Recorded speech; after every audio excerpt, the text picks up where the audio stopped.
First of all, let me just take care of a few housekeeping notes. Thank you all for inviting me. I will just tell you that there was not many things in the world today that could get me to wake up at 4 a.m. on my anniversary, leave my wife, and catch a flight up here, but you all are it. I just want you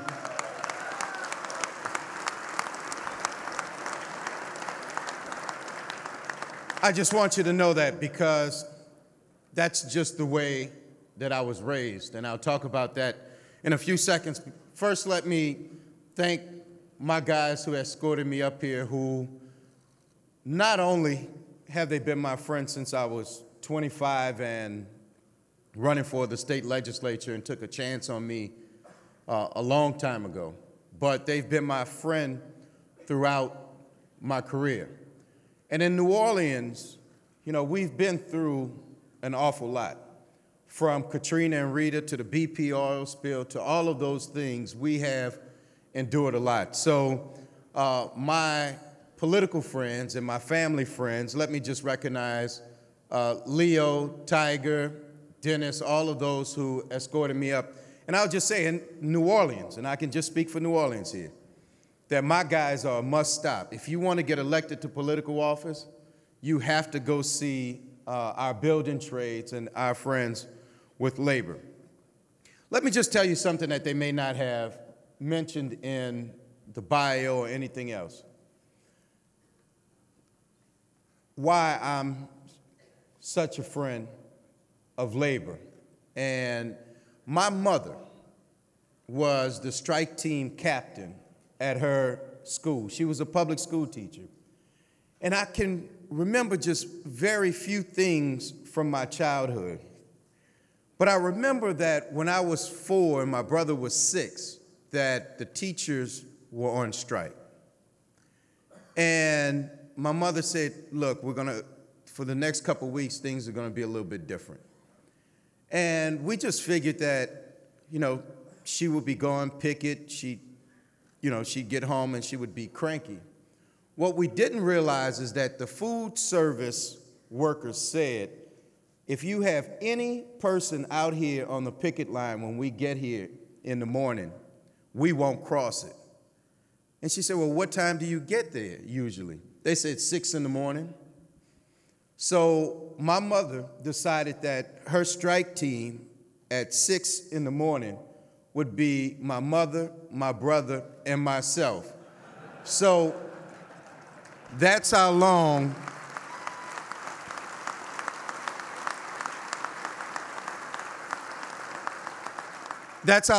I've been your partner. I just want you to know that. But let me just talk real quickly about where I think we are right now in this country. Because I think right now, too often, we take for granted what a good job really is and what a good job really means. A good job with a living wage allows you to put food on the table, get a good education for your children, and time to enjoy life as we love to do in Louisiana. But too often in Congress, we forget that in order to keep America great, the American worker must come first.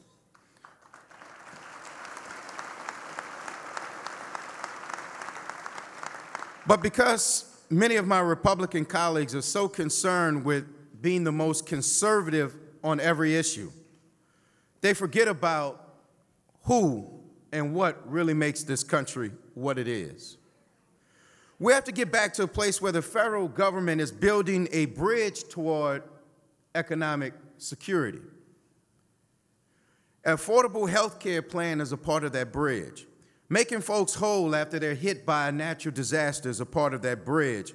A living wage, strong labor laws, and keeping your word is all a part of building that bridge. Unfortunately, my colleagues are far more interested in building walls than building bridges. And if you just look at some of the things we faced in the last 75 days, if you look at the president's budget proposal, Reading through it, you will see where the values are and what they don't value. So if you look at the fact that there are huge cuts to the Department of Labor, Department of Education, and the Department of Transportation, those cuts will make our workplaces less safe, put our children at risk, and make improving our infrastructure that much more difficult. This administration should and can do better. They want to cut $2.5 billion out of the Department of Labor. That would mean major cuts to job training, employment, reemployment programs, Job Corps. It would also mean eliminating the Bureau of International Labor Affairs, ILAB grants, the Safety and Health Training grants, the Senior Community Service Employment Program. Another broken promise is the pledge to work on infrastructure. During the campaign, President Trump talked about the need to rebuild America's infrastructure. That we agree on. And look, if you're from Louisiana and you own a car, you understand the need for investment in our roads and our bridges. But the plans we've heard so far have very little actual spending and a lot of reliance on tax credits and public-private partnerships. Neither of those things by themselves are a bad thing. But if there's one thing we know about infrastructure, it's that there's no substitute for real spending if you want real work.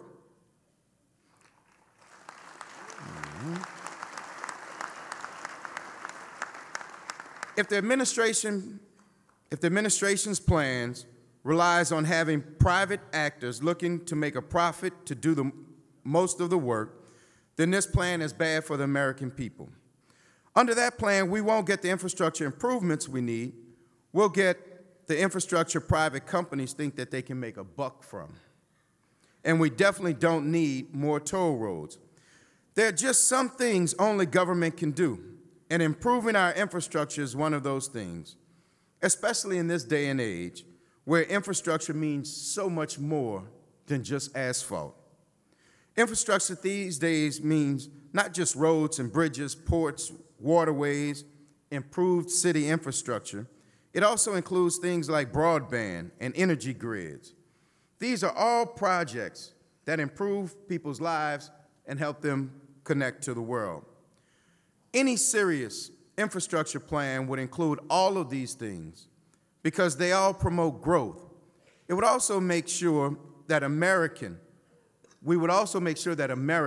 local workers are used and that labor laws and best practices are followed. We have skilled workers right here that can do the work. A serious infrastructure plan would realize that and make use of skilled, hard-working union members who make up the backbone of this nation's workforce.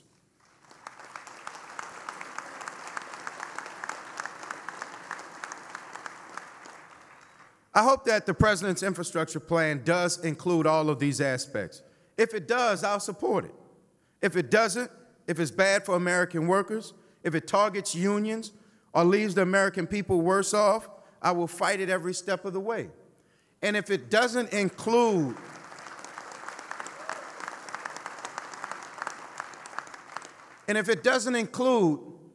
prevailing wage and protecting Davis-Bacon, it's a non-starter, at least for me.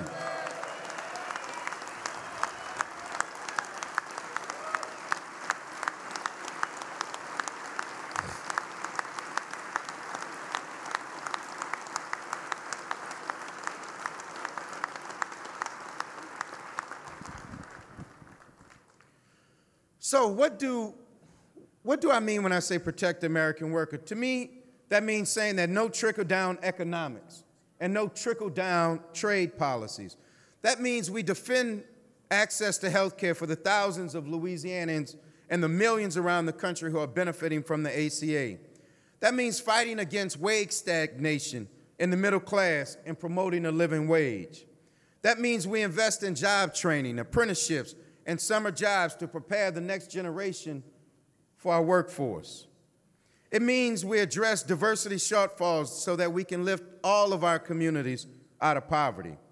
It means paid family leave so parents don't have to choose between sending their sick children to school or making ends meet. It means equal pay for equal work so women have the same opportunities to provide for their families as men do. So let me just say this in closing. There's a lot of energy surging through the country right now, and more folks taking an interest in government. That's a great thing for our democracy. Labor has been at the forefront of political movements throughout our history, and it's up to us to maintain that energy. The labor community is responsible for the workplace standards and the protections that we have in place today. I want to thank you all for all that you do, the continued support over the years, and I want you to know that we're ready for the road ahead. And I can tell by these teleprompters staring at me that you all expect a great guest today. You all expect someone who has the power with the pen to make differences in this country. You all expect somebody who can guide the Republican Party to a place that he wants it to be. Let me just tell you this, as chair of the Congressional Black Caucus. We were founded in 1971 when Richard Nixon was in office.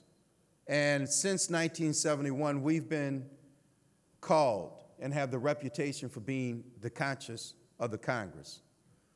Well, you all know everybody has a conscience. The question is just whether you have the will and the courage to follow your conscience. And when he is here today, you have to ask and you have to demand that where is the vision for this country? Where are we going to go when we start talking about lifting up working families? When you look at an Affordable Care Act repeal plan that was no more than a $600 billion tax break disguised as health care, the question is, whose side are you on? And it's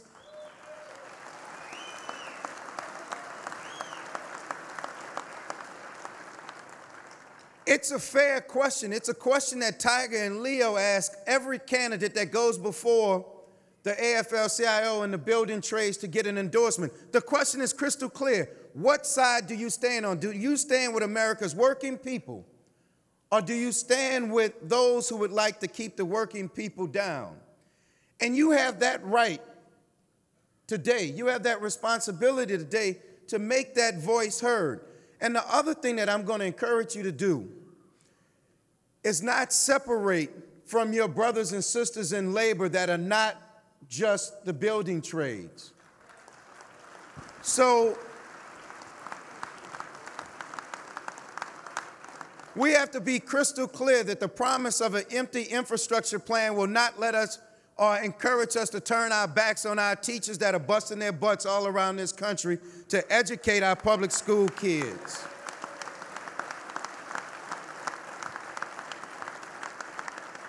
Or our healthcare workers that are being treated unfairly.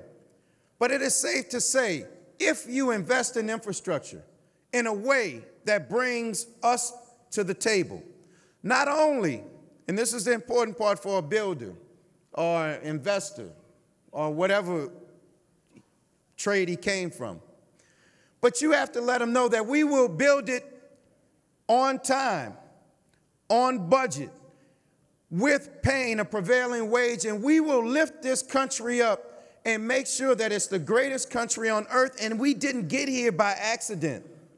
We got here through blood, sweat, and tears. And if you just look at, and I'll close with this, because today is the 49th anniversary of the assassination of Dr. Martin Luther King. If you look at the civil rights movement was people from all races. But one part of the civil rights movement that does not get as much credit as it should is the fact that the brothers and sisters of the labor movement stood together and said, we will fight injustice.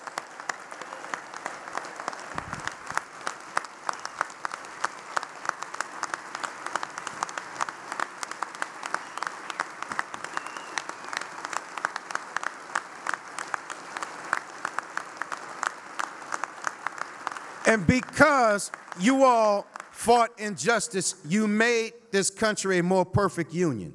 You made this country great in the first place. So when he comes here today, remind him, if you want to make this country great again, go back to the people who made it great in the first damn place. Thank you.